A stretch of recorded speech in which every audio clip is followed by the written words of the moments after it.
നമസ്കാരം. കുടുംബങ്ങളിലും കുടുംബക്കാവുകളിലുമുള്ള യക്ഷി ആരാധനയുടെ പ്രാധാന്യവും ഗുണങ്ങളും അതിൻ്റെ രീതികളുമാണ് പറയുന്നത്. ഒട്ടേറെ തെറ്റിദ്ധരിപ്പിക്കപ്പെട്ട ഒരു സങ്കല്പമാണ് യക്ഷി. നമ്മൾ സിനിമകളിലൊക്കെ കണ്ടിരിക്കുന്ന എന്താണ്? വെള്ള വസ്ത്രമൊക്കെ ഉടുത്ത് പാട്ടുമൊക്കെ പാടി രാത്രിയിൽ ഇങ്ങനെ വൃക്ഷത്തിൽ നിന്ന് വൃക്ഷത്തിലോട്ട് കൈ കൊടുത്ത് നടക്കുന്ന ഒരു പാർട്ടിയെ ആണ് യക്ഷി എന്ന് പറയുമ്പോൾ നമ്മൾ ഉദ്ദേശിക്കുന്നത്. ഒരു ബന്ധവുമില്ല.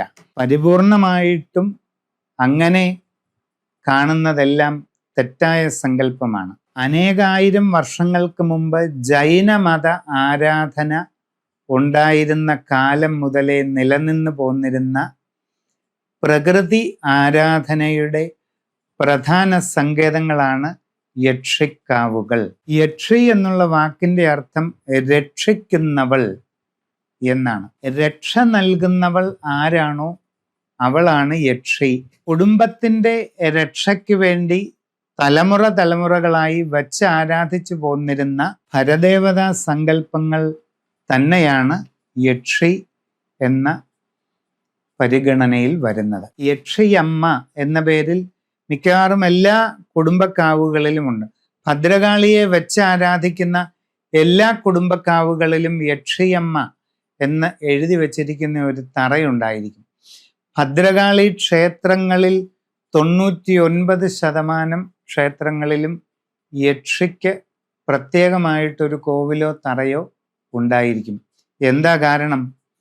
ഇന്ന് ഭദ്രകാളി ക്ഷേത്രങ്ങളായി വികാസം പ്രാപിച്ചിട്ടുള്ള എല്ലാ പ്രസ്ഥാനങ്ങളും നൂറ്റാണ്ടുകൾക്ക് മുമ്പുള്ള ഒരു കാലത്ത് കാവുകളായിരുന്നു. ഒരു കാലഘട്ടത്തിൽ കാവുകളായിരുന്നത് നൂറ്റാണ്ടുകൾ കടന്നു പോയപ്പോൾ സാഹചര്യങ്ങൾക്കനുസരിച്ച് വികാസം പ്രാപിച്ചാണ് ഭദ്രക്ഷേത്രങ്ങളായി മാറിയത്.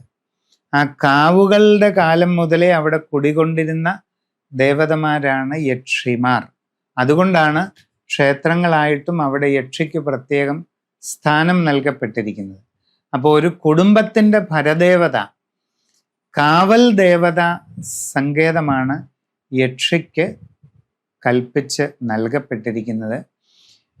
കുറച്ചുകൂടെ പറഞ്ഞാൽ കാവൽ ദൈവസങ്കല്പത്തിലെ മലയാള ദേശത്ത് പ്രധാനമായിട്ട് ആരാധിക്കപ്പെട്ടു പോന്നിരുന്ന ഒരു മൂർത്തി സങ്കേതമാണ് യക്ഷി. തമിഴ്നാട്ടിൽ അതിനെ ഇശക്കിയമ്മൻ എന്ന പേരിലൊക്കെ പ്രത്യേകം സ്ഥാനങ്ങളുണ്ട്. അപ്പം എന്തായാലും പരദേവതയുടെ വിഭാഗത്തിൽ വരുന്നതാണെന്ന് പറഞ്ഞു. പലപ്പോഴും ഒരു ചതുരത്തിൽ കെട്ടിയുയർത്തിയ കരിങ്കൽ തറയിൽ ഒരു കണ്ണാടി വിഗ്രഹമാണ് പലയിടത്തുമുള്ളത്. ചിലയിടങ്ങളിൽ കണ്ണാടി അല്ലാതെ വട്ടക്കല്ല് കാണാം. നമ്മൾ ദോശക്കല്ലെന്ന് പറയുന്ന രീതിയിൽ വട്ടത്തിലുള്ള ശിലാബിംബം, ഒരു പ്രത്യേക ആകൃതിയിൽ, ഏകദേശം വൃത്താകൃതിയിൽ വരുന്ന ശിലാബിംബമാണ് യക്ഷിക്ക് വിഗ്രഹ സങ്കല്പത്തിൽ നൽകിയിട്ടുള്ളത്. വറപൊടി നിവേദ്യമാണ് പ്രധാനമായിട്ടുള്ളത്. കരിക്കും വറപൊടി നിവേദ്യവുമാണ് പ്രാധാന്യം.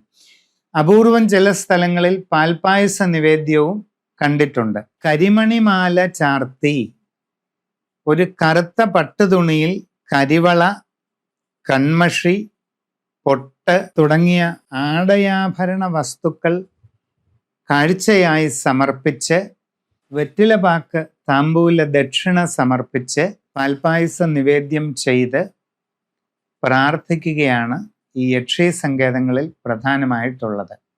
വാസ്തവത്തിൽ കൃത്യമായി വെള്ളിയാഴ്ച തോറും പരിപൂർണ സമർപ്പണ ഭാവത്തിലുള്ള ഒരു സ്മരണ കൊണ്ട് മാത്രം പ്രസാദിക്കുന്ന ദേവതയാണ് കുടുംബയക്ഷി സങ്കല്പത്തിലുള്ളത്. അപ്പോൾ യക്ഷി തറകൾ നിങ്ങളുടെ കുടുംബത്തിലുണ്ടെങ്കിൽ നിങ്ങളുടെ വ്യക്തിപരമായ എല്ലാ പ്രയാസങ്ങളും ദുഃഖങ്ങളും സമ്പൂർണമായിട്ട് ഇല്ലാതാക്കി എല്ലാ അനുഗ്രഹങ്ങളും നൽകുന്നതിന് ഏറ്റവും പ്രാധാന്യമുള്ള ദേവതാഭാവമാണ് യക്ഷി മൂർത്തികൾ എന്ന് അറിയുക. നമസ്കാരം.